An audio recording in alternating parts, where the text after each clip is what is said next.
انتہائی واجب الاحترام قابل عزت تکریم و تعظیم عزیز دوستو، بھائیو اور بزرگوں، اللہ تعالیٰ کا فضل، اس کا کرم، اس کا احسان کہ اللہ رب العزت نے پیارے آقا صلی اللہ علیہ وسلم کا امتی بنایا اور اسلام جیسی عظیم نعمت سے مالا مال فرمایا۔ گزشتہ جمعے بھی کچھ گزارشات حضرات کی گوش گزار کی تھیں کہ بعض سعادتیں ایسی ہوتی ہیں جن کو حاصل کرنا محنت پر موقوف نہیں ہوتا، وہ سعادتیں کوشش کرنے پر نہیں ملتی بلکہ وہ عطیہ خداوندی ہوتی ہیں۔ جیسے نبوت ہے، محنت پر نہیں ملتی، کوشش پر نہیں ملتی، عطیہ خداوندی ہے۔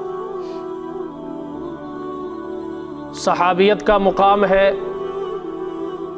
محنت پر موقوف نہیں ہے بلکہ خوش قسمتی اور نبی کے موجود ہونے کے اوپر موقوف ہے۔ نبی موجود ہو ایمان کی حالت میں، نبی پر اسلام قبول کرتے ہوئے اس دنیا سے رخصت ہو، وہ صحابی بن جائے گا۔ ایسی ہی سعادتیں بعض لوگوں کے حصے میں آئیں جو کسی اور کے حصے میں نہیں آئیں۔ ان سعادت مند لوگوں میں سے ایک ایسا عظیم انسان ہے، ایک ایسی ہستی ہے، اللہ رب العزت کی کائنات کے اندر انسانوں میں سے انبیاء کے بعد ایک ایسی عظیم ہستی جسے سیدنا ابو بکر صدیق رضی اللہ تعالی عنہ کہا جاتا ہے، وہ ہے اللہ تعالیٰ نے جنہیں اپنے نبی کی معیت کے لیے چنا اور خیر کی تمام چیزیں جن کے اندر اللہ تعالیٰ نے رکھ دی۔ روایات میں آتا ہے کہ زمانہ جاہلیت کے اندر بھی حضرت ابو بکر صدیق رضی اللہ تعالی عنہ نے کبھی شراب کو ہاتھ نہیں لگایا اور فرمایا کرتے تھے کہ اس سے انسان کی آبرو جو ہے وہ خطرے میں پڑ جاتی۔ یعنی زمانہ کفر کے اندر بھی، زمانہ جاہلیت کے اندر بھی اوصاف اور طبیعت پاکیزہ تھی، بتوں کی عبادت کبھی نہیں کی، اس سے اپنے آپ کو باز رکھا، سلیم الفطرت، حلیم الطبع، ملنسار، رحم دل اور جواد ایسے کہ سب کچھ لوگوں پر قربان کرنے والے۔ چنانچہ جب آپ ہجرت کر کے جانے لگے تو ایک مشرک نے آپ کو یہ کہہ کر واپس آپ کو کیا کہ آپ تو غریبوں کا ساتھ دینے والے ہیں، یتیموں، بیواؤں، ضعیف اور ناتواں لوگوں کی مدد کرنے والے ہیں، آپ تو اللہ کی مخلوق پر رحم کھانے والے ہیں، ایسے بندے کو ہم اپنے علاقے سے جانے نہیں دیں گے۔ ہے کافر لیکن آپ کے اوصاف کا معترف ہے اور آپ کی پیدائش آقا علیہ الصلوۃ والسلام کے پیدائش کے 2.5 سال بعد ہوئی۔ آپ علیہ الصلوۃ والسلام اور حضرت صدیق اکبر رضی اللہ تعالیٰ عنہ میں 2.5 سال کا فرق ہے عمر کے اندر۔ پھر آخر میں مناسبتیں میں بیان کروں گا آپ حضرات کے سامنے۔ مختلف اوصاف سے اللہ تعالیٰ نے نوازا۔ امت اگر گمراہی سے بچی تو سب سے بڑا سبب حضرت ابو بکر صدیق رضی اللہ تعالیٰ عنہ، کہ جو آپ نے سخت فیصلے لیے، فیصلے کیے، اور جس طرح جبکہ 20 سے اوپر کے قبائل ارتداد کا شکار ہو چکے تھے اور آپ کے وہ ڈگمگانے والا، گھبرانے والا اور حوصلہ ہار جانے کا اس طرح کا کوئی معاملہ نہیں تھا۔ آپ ڈٹے رہے، آپ اپنی جگہ پر کھڑے رہے، جبکہ حضرت عمر جیسا انسان بھی آپ سے کہہ رہے ہیں کہ امت پر تھوڑا رحم کیجئے، لوگوں کے لیے آسانی کیجئے۔ جلال میں آ کر فرمانے لگے عمر جاہلیت میں بڑے سخت تھے، اسلام میں آ کر بزدل ہو گئے۔ اس طرح کے فیصلے لیے حضرت ابو بکر صدیق نے، جس کے نتیجے میں ارتداد کا فتنہ ختم ہوا، اور جھوٹا جس نے نبوت کا دعویٰ کیا تھا اسود انسی، مسیلمہ کذاب، ان کا خاتمہ کیا۔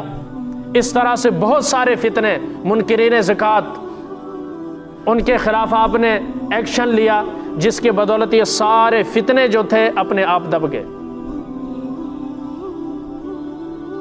آپ علیہ الصلوۃ والسلام نے جب اسلام پیش کیا لوگوں کے سامنے نبوت کے اعلان کے بعد، عورتوں میں سب سے پہلے آپ علیہ الصلوۃ والسلام پر ایمان لانے والی حضرت خاتون اول سیدہ خدیجۃ الکبریٰ رضی اللہ تعالیٰ عنہا ہے، اور مردوں میں جو بڑے تھے ان میں سب سے پہلے آپ پر اسلام لانے والے حضرت ابو بکر صدیق رضی اللہ تعالیٰ عنہ ہے، اور غلاموں میں جو بچے تھے حضرت زید رضی اللہ تعالیٰ عنہ، اور آزاد بچوں میں سے حضرت علی المرتضیٰ رضی اللہ تعالیٰ عنہ۔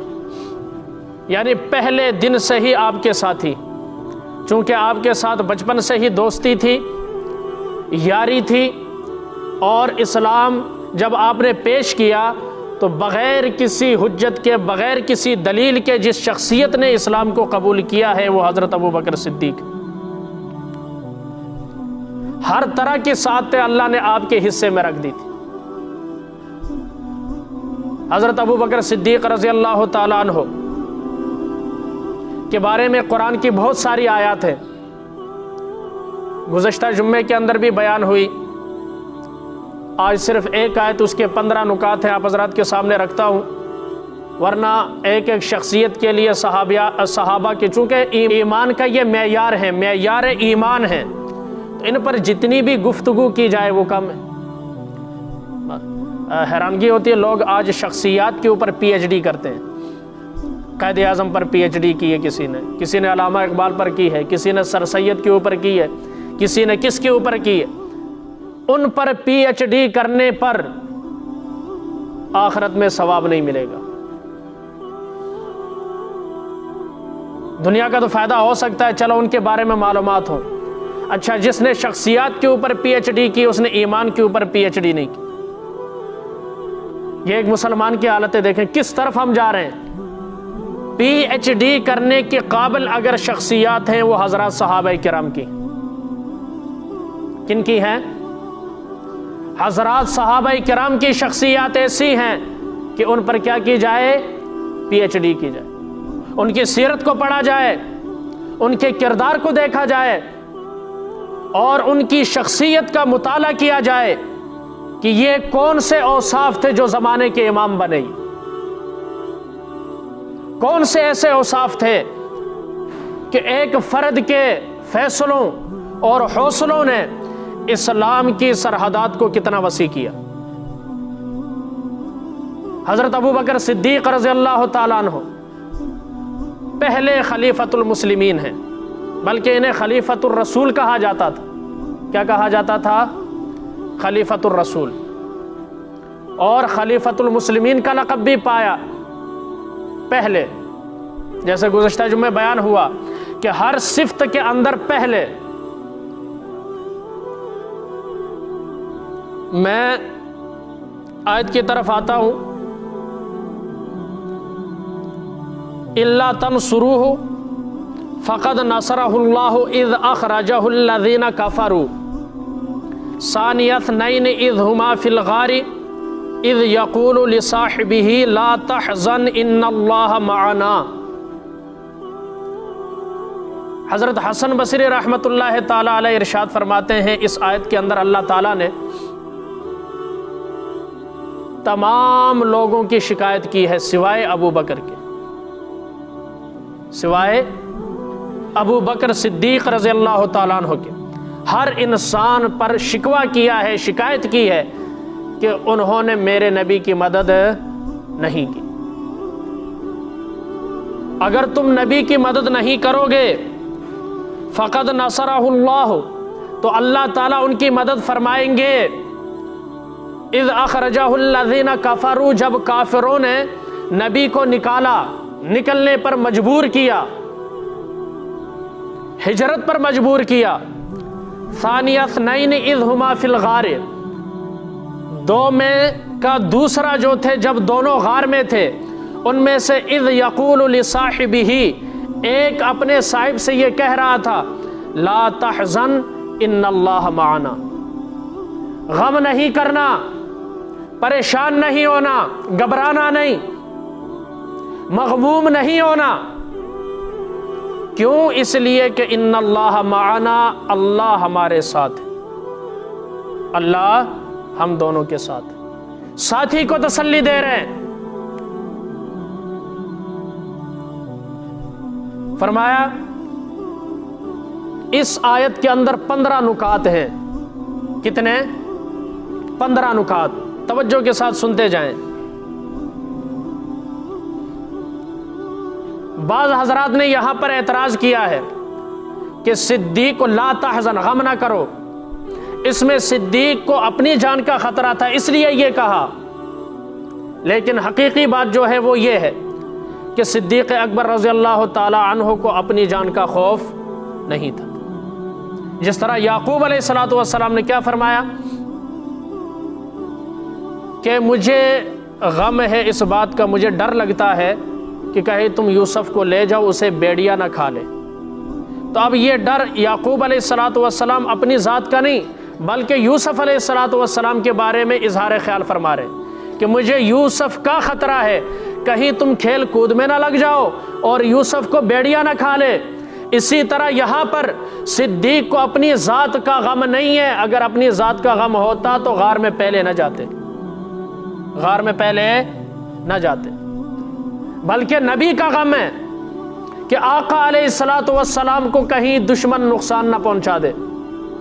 جب کافر بالکل غار کے دہانے پر آئے تو آپ نے غم کا اظہار کیا، اس وقت حضرت ابو بکر صدیق رضی اللہ تعالیٰ عنہ کو اللہ تعالیٰ نے تسلی دی۔ ان آیات کے ذریعے سے آقا علیہ السلام پر فوراً وحی نازل ہوئی کہ صدیق گھبرانا نہیں ہے، پریشان نہیں ہونا، اللہ کی ذات ہمارے ساتھ، اللہ کی ذات ہمارے ساتھ۔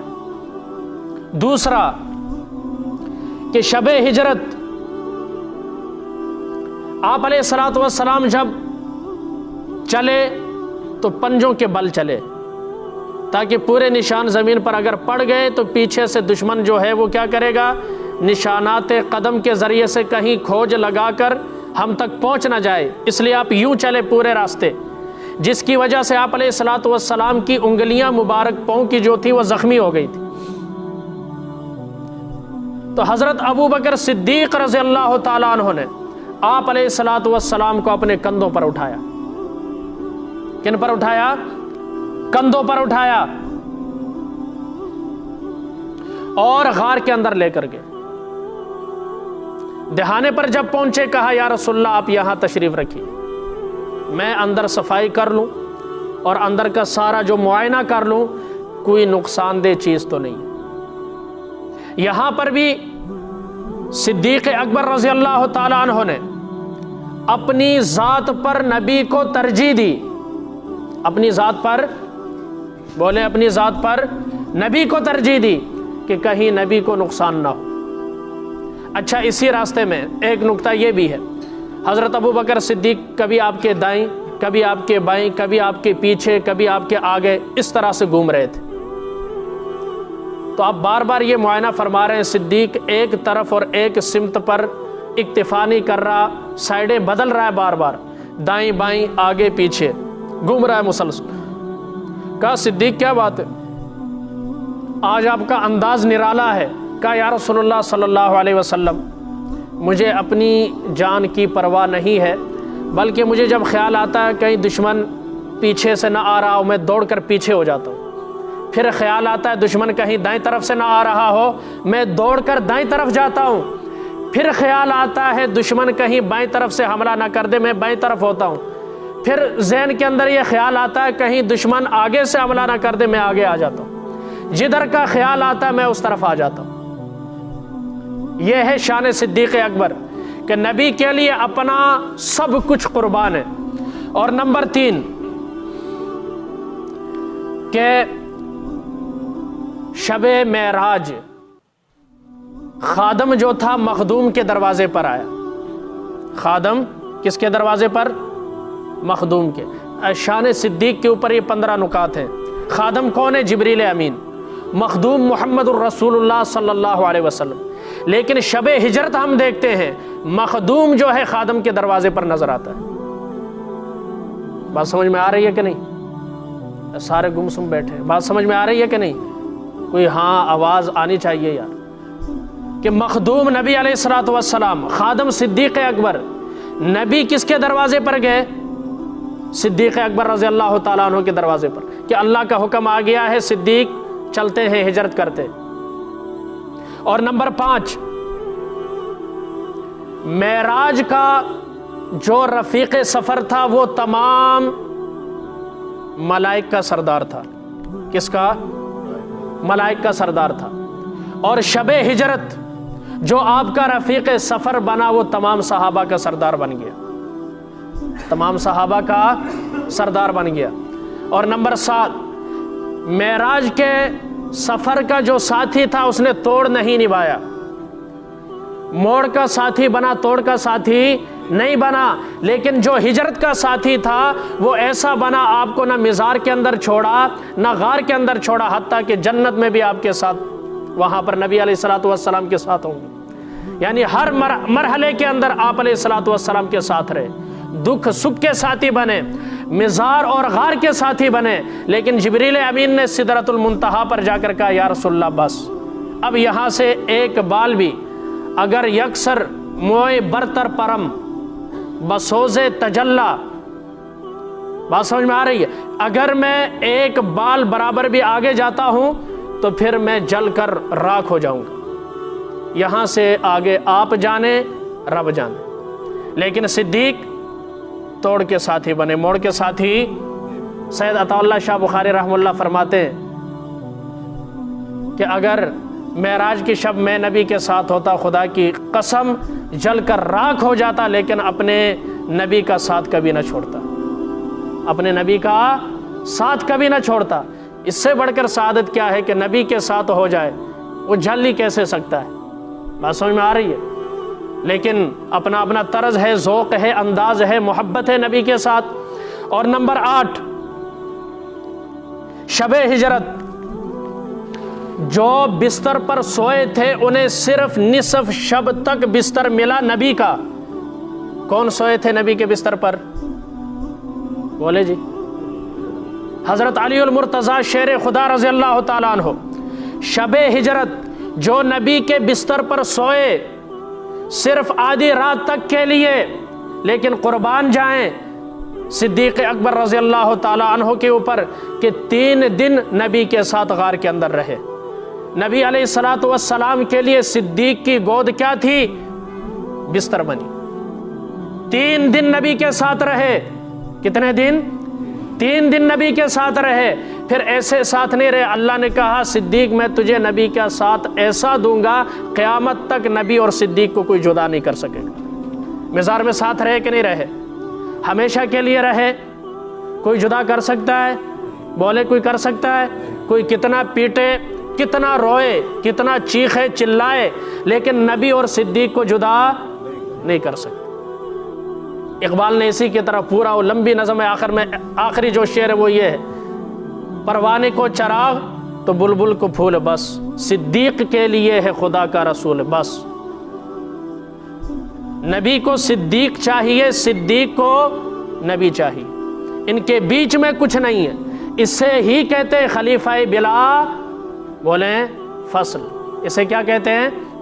خلیفہ بلا فصل، کہ ایسا خلیفہ جس کے درمیان کوئی فاصلہ نہیں۔ خلیفہ بلا فضل حضرت ابو بکر صدیق رضی اللہ تعالیٰ عنہ، خیبر کے موقع پر حضرت علی المرتضیٰ رضی اللہ تعالیٰ عنہ کے آنکھوں کے اوپر جو آنکھیں آشوب چشم کی بیماری کے اندر مبتلا تھی، آنکھوں سے پانی بہتا تھا، آپ علیہ الصلوۃ والسلام نے لعاب دہن لگایا، آنکھیں ٹھیک ہوئی کہ نہیں ہوئی؟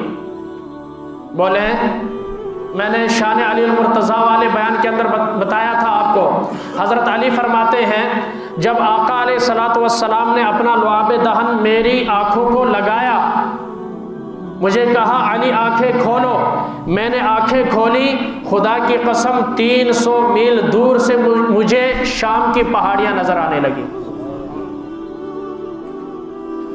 اور یہی لعاب دہن پیارے آقا صلی اللہ علیہ وسلم نے صدیق کے ایڑی کو لگایا، سانپ کے زہر کا اثر ختم ہوا، سانپ کے زہر کا اثر ختم ہوا۔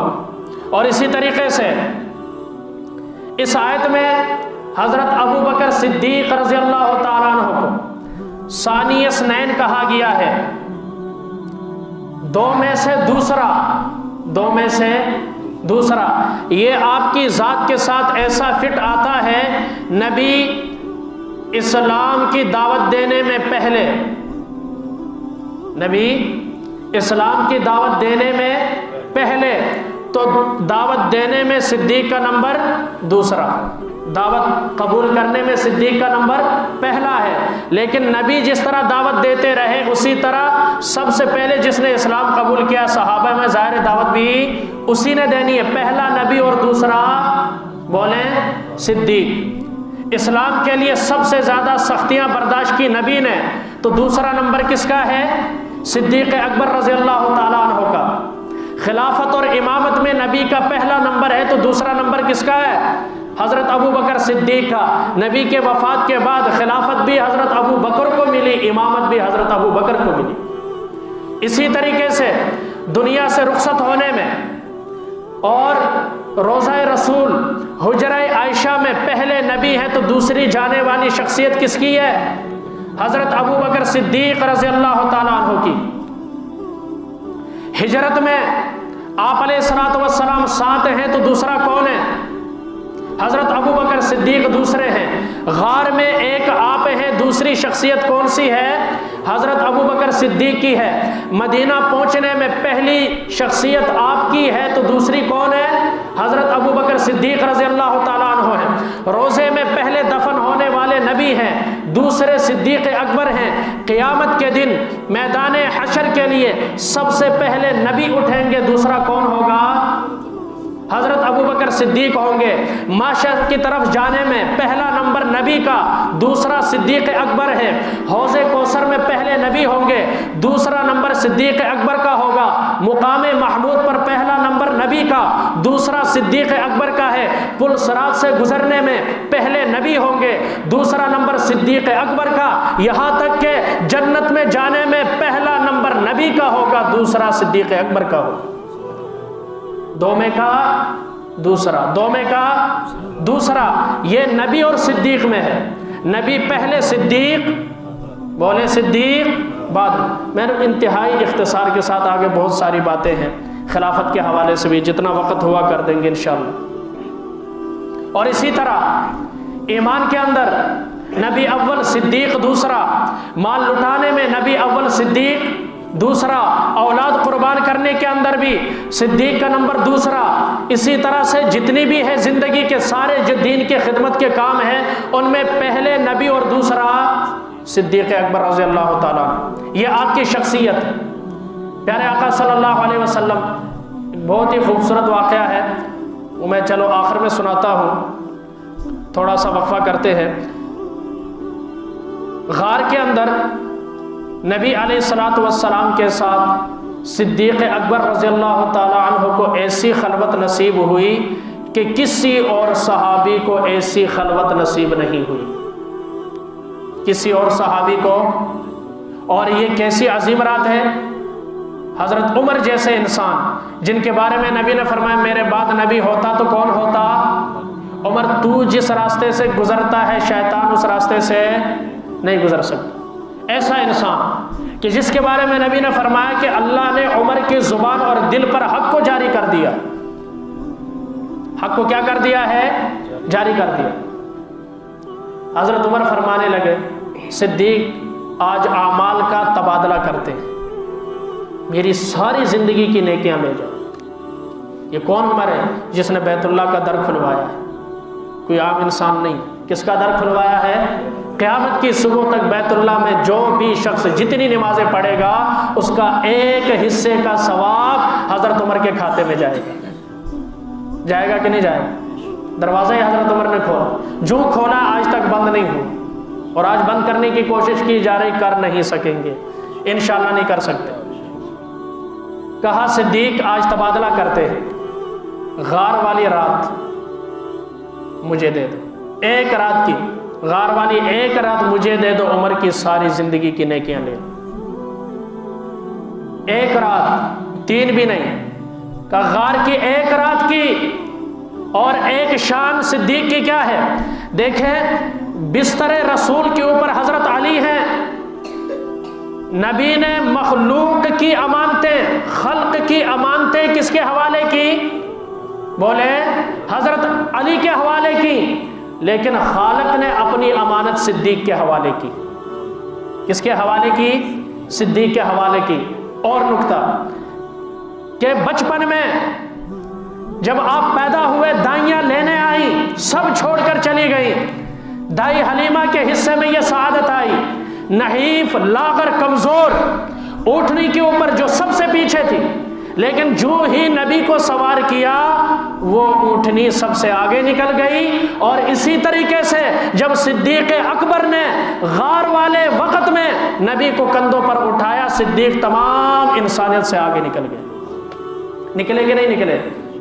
کیسے کوئی اور خلافت لے جا سکتا ہے؟ تم صدیق کو کس کس زاویے سے دیکھو گے؟ مال کے زاویے سے دیکھو، اولاد کے زاویے سے دیکھو، قربانی کے زاویے سے دیکھو، فنا فی الرسول اور عشق رسول کے زاویے سے دیکھو، قربانی کے زاویے سے دیکھو، سعادت کے زاویے سے دیکھو، جس زاویے سے دیکھو گے تمہیں صدیق پہلے نمبر پر نظر آئے گا۔ صدیق پہلے نمبر پر نظر آئے گا، اس لیے کہ اس کو صدیق رب نے بنایا ہے۔ الذی جاء بالصدق وصدق به، جو صدق لے کر آیا نبی، وصدق به، ابو بکر نے کیا کی؟ تصدیق کی۔ ایک ہی تصدیق نے صدیق بنا دیا۔ کہہ دے سبحان اللہ۔ ایک ہی تصدیق نے صدیق بنا دیا۔ معراج کی رات نبی علیہ السلام معراج کر کے واپس آئے، آ کر بتایا کہ میں نے آج 7 آسمانوں کے سیر کی، یہ سارا تفصیل پہلے بھی آپ نے سنی۔ ابو جہل کو جب پتا چلا نا، اسے امید لگی۔ دیکھیں صدیق کا مقام کیا ہے، دیکھیں ذرا، صدیق کہتے کسے؟ کہ جس کے اندر، جس کے وجود میں رائی کے دانے کے برابر شک نہ ہو، تردد نہ ہو، اسے صدیق کہتے ہیں۔ اسے کیا کہتے ہیں؟ صدیق کہتے ہیں۔ اس نے کہا ایک بندہ کہتا ہے، حضرت ابو بکر صدیق کو ڈھونڈا اور کہنے لگا بتاؤ ایک بندہ یہ کہتا ہے میں راتوں رات 7 آسمانوں کے سیر کی، جنت کو بھی دیکھا، جہنم کو بھی دیکھا، یہ دیکھا وہ دیکھا، تمام نبیوں کی امامت کروائی، اللہ سے ملاقات کر کے آیا 7 آسمانوں سے اوپر، مقام شریف الاقلام سے بھی آگے، مقام رف سے بھی آگے، سدرۃ المنتہا سے بھی آگے، 1 to 1 ملاقات اور فیس ٹو فیس ملاقات کی ہے رب سے، آپ مانو گے؟ اور پھر راتوں رات واپس بھی آ گیا۔ تو حضرت ابو بکر صدیق رضی اللہ تعالیٰ عنہ نے پوچھا بندہ کون ہے؟ وہ ذرا ہنس کر نہ مسکرا کے کہتا وہی تیرا یار۔ حضرت ابو بکر صدیق رضی اللہ تعالیٰ عنہ نے فوراً جواب دیا بغیر کسی توقف کے کہ اگر میرا یار کہتا ہے تو پھر سچ ہے۔ پھر یہ اس دن سے ابو بکر صدیق بنا۔ کیا بنا؟ صدیق کا لقب پایا کہ ذرا سوچا بھی نہیں ہے، اتنی بڑی بات تھوڑا بندہ سوچے، چلو نبی سے پوچھ لیتے ہیں، سنا کس سے؟ نبی سے نہیں ہے، نبی سے نہیں سنا، سب سے بڑے جاہل سے اور سب سے بڑے جھوٹے سے سنا، جسے ابو جہل کہا جاتا ہے، لیکن بات جب نبی کی تھی فوراً تصدیق کر دی، فوراً کیا کر دی؟ تصدیق کر دی۔ یہی حضرت ابو بکر صدیق رضی اللہ تعالیٰ عنہ نبی کے ساتھ غار میں 3 دن تک ان کی بیٹی لوگوں سے نظریں بچاتے ہوئے اپنے آپ کو چھپاتے ہوئے غار کے اندر کھانا دیتی تھی، اور ان کا جو غلام تھا اسے بتا دیا تھا کہ ہم اتنے دن وہاں رہیں گے، اور روزانہ دودھ پہنچتا تھا غار کے اندر نبی کے لیے۔ اچھا، پیچھے سے ابو جہل ملعون مردود وہ آیا، اس نے حضرت اسماء سے پوچھا، بچی تھی، کہا بتاؤ تمہارے بابا کہاں ہیں، کدھر گیا محمد کے ساتھ صلی اللہ علیہ وسلم؟ ان کا مجھے نہیں پتا، کھینچ کر ایسا تھپڑ مارا کانوں سے بالی گر گئی، خون بہنے لگا، مار کھاتی رہی، لیکن پتا یہ صدیق کے گھرانے کی سعادت ہے۔ میں نے گزشتہ جمعہ بتایا تھا کہ واحد خاندان اسلام کے اندر کہ جن کا پورا گھرانہ مسلمان، خود مسلمان، باپ مسلمان، بیٹیاں مسلمان، بیوی مسلمان، ماں مسلمان، پوتے مسلمان، نواسے مسلمان، سارے کے سارے مسلمان، اور یہ واحد خلیفہ ہیں جن کو خلافت والد کے زندہ ہوتے ہوئے ملی۔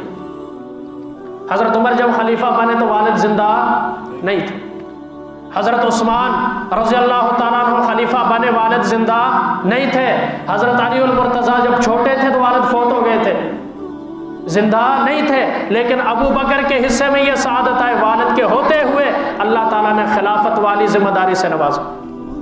اس کے اندر بھی صدیق پہلے نمبر پر ہے، مال لٹانے میں پہلا نمبر، اور پھر اولاد کے اندر بھی کہ آپ علیہ الصلوۃ والسلام کی نکاح میں جتنی بیویاں تھیں سوائے حضرت عائشہ صدیقہ رضی اللہ تعالیٰ عنہ کے، کوئی مطلقہ تھی اور اکثر بیوہ تھی، واحد کنواری بیوی جو تھی وہ حضرت عائشہ صدیقہ رضی اللہ تعالیٰ عنہ تھی، جو حضرت ابو بکر نے آپ کے عقد نکاح میں تھی، جو امت کی ماں بنی۔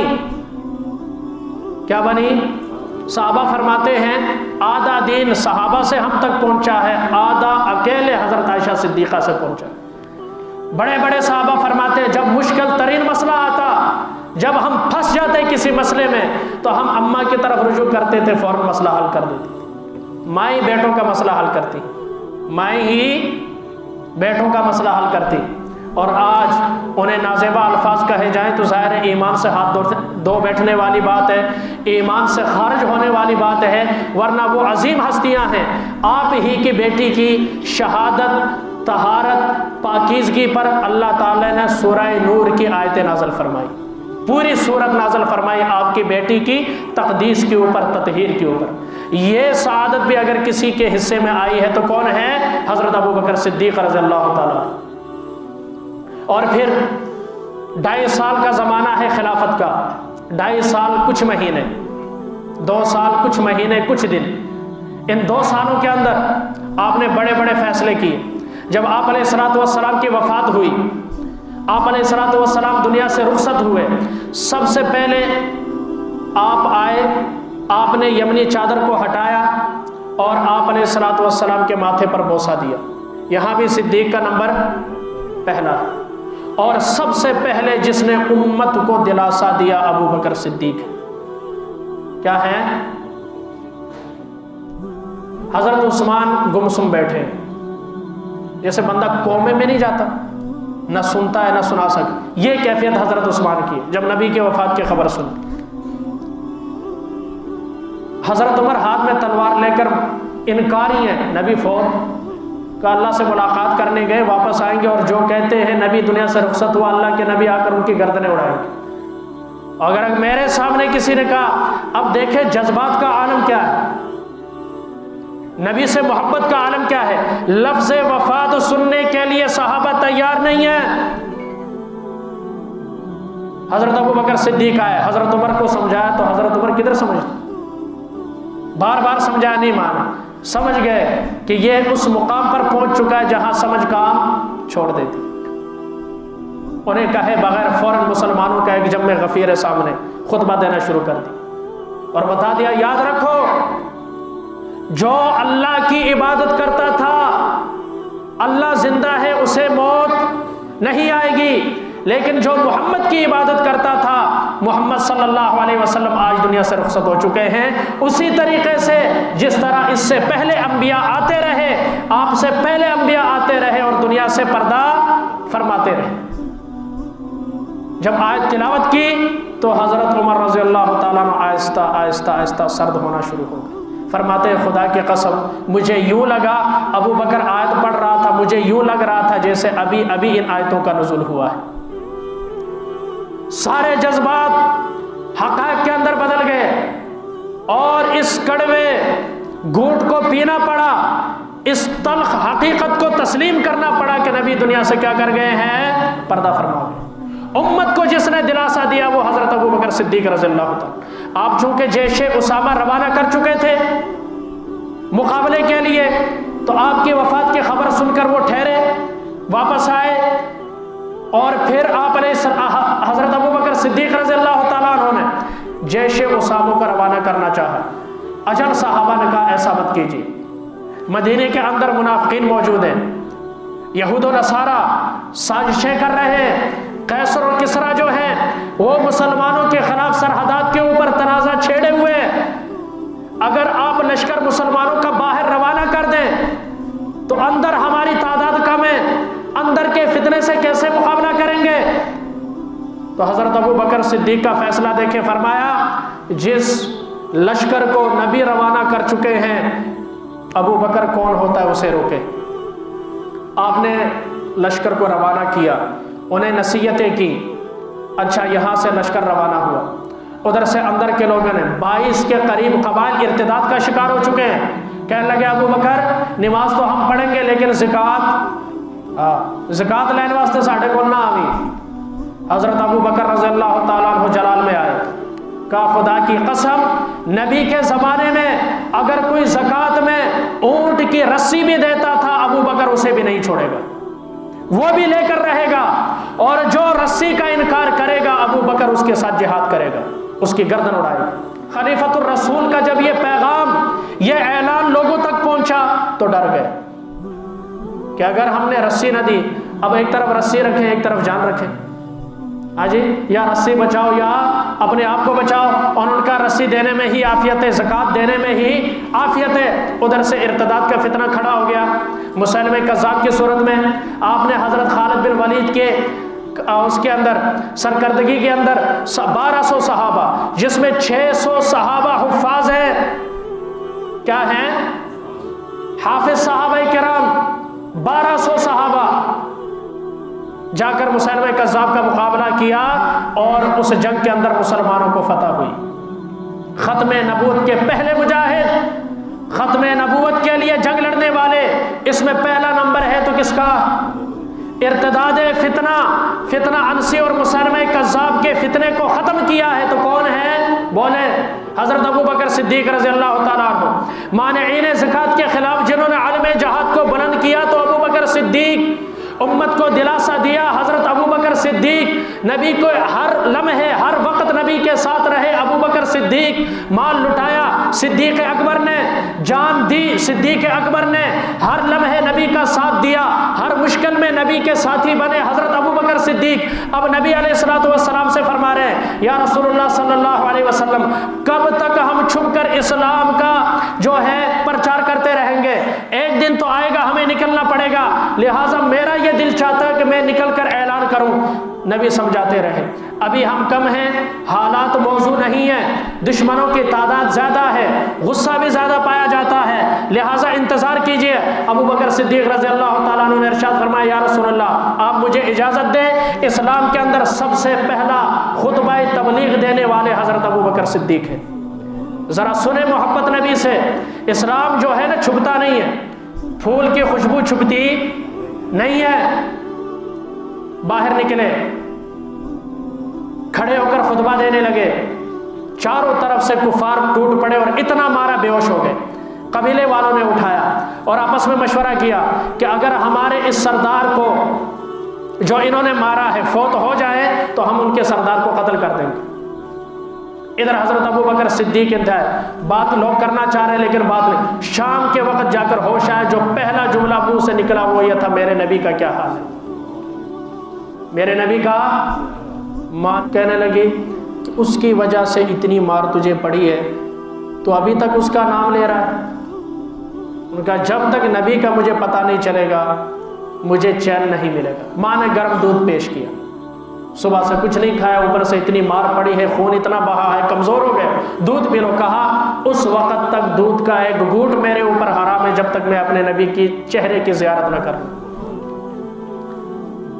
ماں سے کہا مجھے تو نہیں پتا۔ کہا ام جمیل کو بلاؤ۔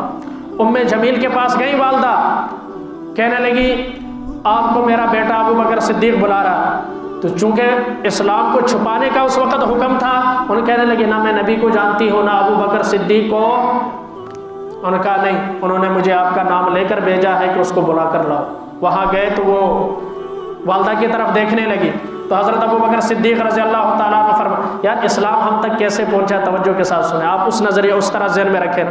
آج کی بہاریں دیکھیں مساجد، ہر قدم پر مسجد، ہر مسجد کے اندر علماء کرام، ہر گلی کے اندر علماء کرام، ہر شہر کے اندر علماء کرام۔ یہ دکان سے اٹھ کر مسجد میں آنے کے لیے تیار نہیں ہے۔ وہاں تو مشکیزوں میں پانی بھر بھر کر لاتے تھے، یہاں تو غسل خانے موجود ہیں، واش روم موجود ہے، باتھ روم موجود ہے، گیزر لگے ہوئے، ہیٹر لگے ہوئے، اے سی لگے ہوئے، پنکھے لگے ہوئے، دریاں بچھی ہوئی ہیں۔ وی آئی پی ماحول کے اندر بھی ہم نماز پڑھنے کے لیے تیار نہیں ہے۔ اسلام کس طرح پہنچا ہے، اسلام کے لیے صحابہ نے کس طرح سے مار کھائی ہے، ذرا توجہ کے ساتھ۔ کہا میری والدہ ہے، ان سے آپ نے گھبرانا نہیں ہے۔ والدہ اور ام جمیل کا سہارا لے کر آپ صلی اللہ علیہ وسلم کے پاس دار ارقم میں پہنچے۔ نبی علیہ السلام نے جب اپنے یار کو دیکھا تو آنکھوں سے آنسو روا ہوئے۔ پوچھا ابو بکر کیا حال ہے؟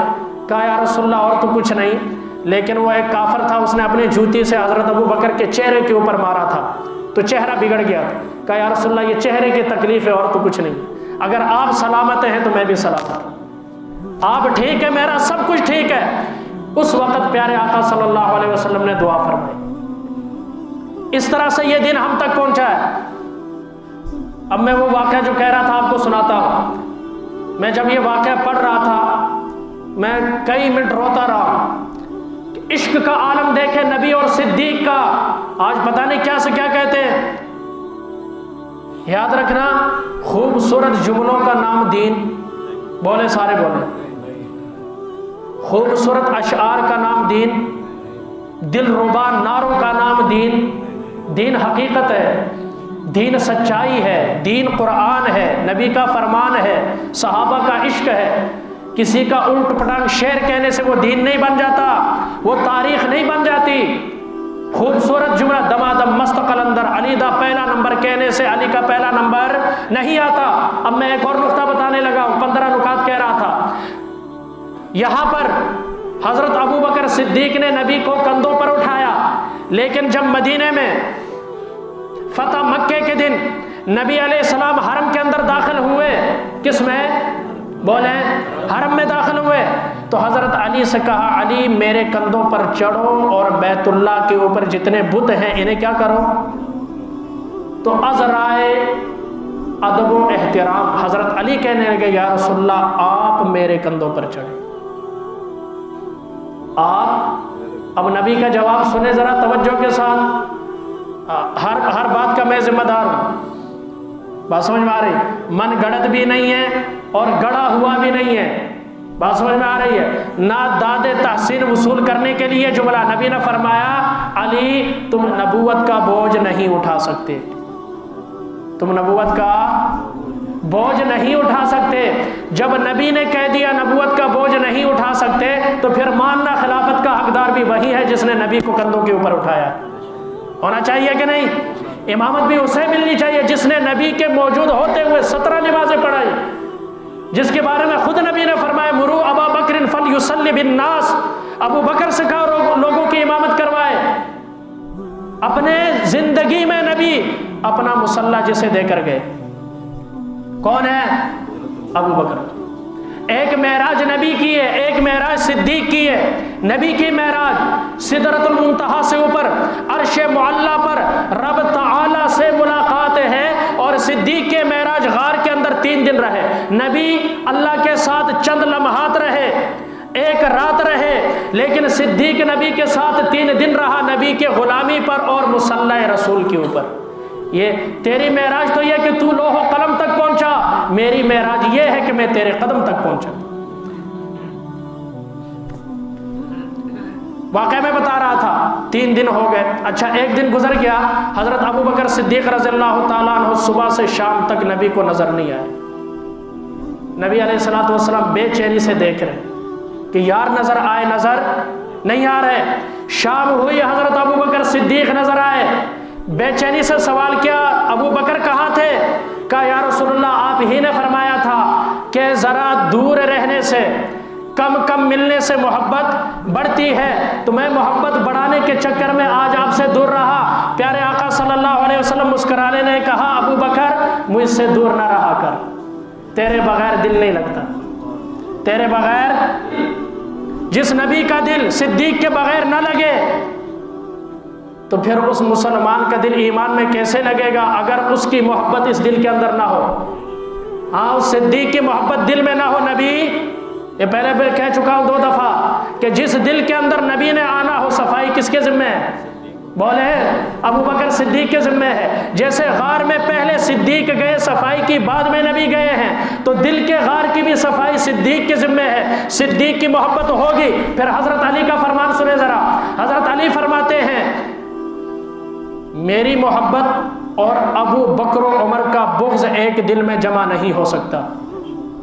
ان کی کتابیں اٹھا کر دیکھ لیں آپ. میری محبت ابو بکر و عمر کی نفرت اور ان کا بغض کسی سینے میں جمع نہیں ہو سکتا. حضرت علی بتا رہے مجھے چاہنے والے اگر ابو بکر و عمر کو نہیں مانتے میرے بھی منکر ہیں, وہ میرے بھی چاہنے والے نہیں ہیں. اگر مجھے چاہتے ہو تو ابو بکر و عمر سے محبت کرنی پڑے گی. ان کے بیٹے نے سوال کیا ابا جان سب سے زیادہ بہادر کون ہے؟ کہا ابو بکر. کون؟ ابو بکر کا. اس کے بعد بہادر کون ہے؟ کہا عمر. کون ہے؟ عمر. جب امت پر سخت وقت آیا اس وقت امت کو دلاسا دیا ہے حضرت ابو بکر صدیق نے. یہ ایسی شخصیت ہے. پھر نبی اور صدیق میں مماثلت گزشتہ سال بھی میں نے پوری بیان کی تھی لیکن ابھی وقت نہیں ہے. چند ایک چیزیں ہیں جو آپ حضرات کے سامنے رکھ رہا ہوں. نبی کی عمر 63 سال, حضرت ابو بکر کی بھی عمر 63 سال. آپ صلی اللہ علیہ وسلم زہر کی وجہ سے دنیا سے رخصت ہوئے, اس کا اثر آپ پر ظاہر ہوا تو وہی اسی زہر نے صدیق اکبر رضی اللہ تعالیٰ عنہ پر اثر کیا. آپ کو کھانے میں زہر دیا گیا تو صدیق کو بھی کھانے میں زہر دیا گیا. آپ کو جب زہر دیا گیا آپ کے ساتھ والا ساتھی اس زہر کے اثر سے اسی وقت فوراً شہید ہو گیا. آپ بچ گئے تو حضرت ابو بکر صدیق کے ساتھ جو کھانے میں شریک تھا وہ بھی اسی وقت فوت ہو گیا اور حضرت ابو بکر صدیق بچ گئے. 2 سال کے بعد اسی زہر کے اثر سے نبی علیہ الصلوۃ والسلام فوت ہوئے. 2 سال کے بعد حضرت ابو بکر صدیق رضی اللہ تعالیٰ عنہ بھی اسی زہر کے اثر سے فوت ہوئے. آپ علیہ الصلوۃ والسلام وفات سے 15 دن پہلے بیمار رہے. صدیق اکبر بھی 15 دن پہلے بیمار رہے. آپ کا بھی سر میں درد, صدیق کے بھی سر میں درد. آپ علیہ الصلوۃ والسلام کی وفات سوار کے دن, حضرت ابو بکر کی وفات بھی سوار کے دن. آپ صلی اللہ علیہ وسلم جب دنیا سے پردہ فرما رہے تھے حجرہ عائشہ میں تھے, گود بھی عائشہ کی تھی اور مسواک چبا کر دینے والے بھی حضرت عائشہ تھی. صدیق اکبر رضی اللہ تعالیٰ عنہ جب دنیا سے پردہ فرمانے لگے وہی حجرہ عائشہ ہے, گود بھی عائشہ کی ہے اور چبا کر دینے والی مسواک جو ہے وہ بھی حضرت عائشہ ہیں. آپ علیہ الصلوۃ والسلام فوت ہوئے تو آپ نے جس کا جھوٹا اپنے منہ میں لیا آخری وہ عائشہ صدیقہ ہیں. اور حضرت ابو بکر صدیق جب دنیا سے رخصت ہو رہے ہیں اور اپنے منہ میں جن کا جھوٹا لے رہے ہیں, لعاب دہن رہ رہے ہیں, وہ آپ کی بیٹی حضرت عائشہ صدیقہ رضی اللہ تعالیٰ عنہا ہیں. نبی علیہ السلام کی وفات ہوئی, حجرہ عائشہ کے اندر تدفین ہوئی. حضرت ابو بکر صدیق کی وفات ہوئی, حجرہ عائشہ کے اندر ہی تدفین ہوئی. جس طرح نبی علیہ الصلوۃ والسلام دنیا سے جاتے وقت اللہم بالرفیق الاعلی کہہ رہے تھے, صدیق کے منہ پر بھی یہی الفاظ تھے. آپ کے آخری الفاظ الصلاۃ الصلاۃ تھے. صدیق اکبر رضی اللہ تعالیٰ عنہ کے بھی الفاظ الصلاۃ الصلاۃ ہے. کل قیامت کے دن میرے نبی نے فرمایا میرے دائیں ہاتھ کے اندر ابو بکر کا ہاتھ ہوگا, بائیں ہاتھ کے اندر عمر کا ہاتھ ہوگا. سب سے پہلے میں اٹھوں گا, میرے ساتھ ابو بکر اٹھے گا, میں حشر میں جاؤں گا, ساتھ ہی ابو بکر و عمر آئیں گے اور اسی طریقے سے میں حوض پر ہوں گا, میرا حوض کا ساتھی ابو بکر ہوگا. پل صراط پر سے گزروں گا, گزرنے والا ساتھ ابو بکر صدیق ہوگا اور میں جنت میں جاؤں گا, میرے بعد سب سے پہلے جنت میں جانے والا ابو بکر صدیق ہوگا. نبی اور صدیق میں مماثلت. اب یہ نواسوں کی، بیٹیوں کی اور بہت ساری چیزیں ہیں، اس کا وقت نہیں. اللہ ہمیں سیرت صدیق سے سبق لیتے ہوئے اپنا سب کچھ دین کے لیے قربان کرنے کی ہمت اور توفیق عطا فرمائے، اور دین کے لیے ہر طرح کی قربانی دینے کے لیے اپنے آپ کو تیار رکھنے کی اللہ ہمت اور توفیق عطا فرمائے. جس طرح صدیق نے نبی سے زندگی میں بھی وفا کی، مرنے کے بعد بھی وفا کی، اللہ ہمیں بھی اپنے دین کے ساتھ وفا کرنے کی توفیق عطا فرمائے. وآخر دعوانا الحمدللہ رب العالمین.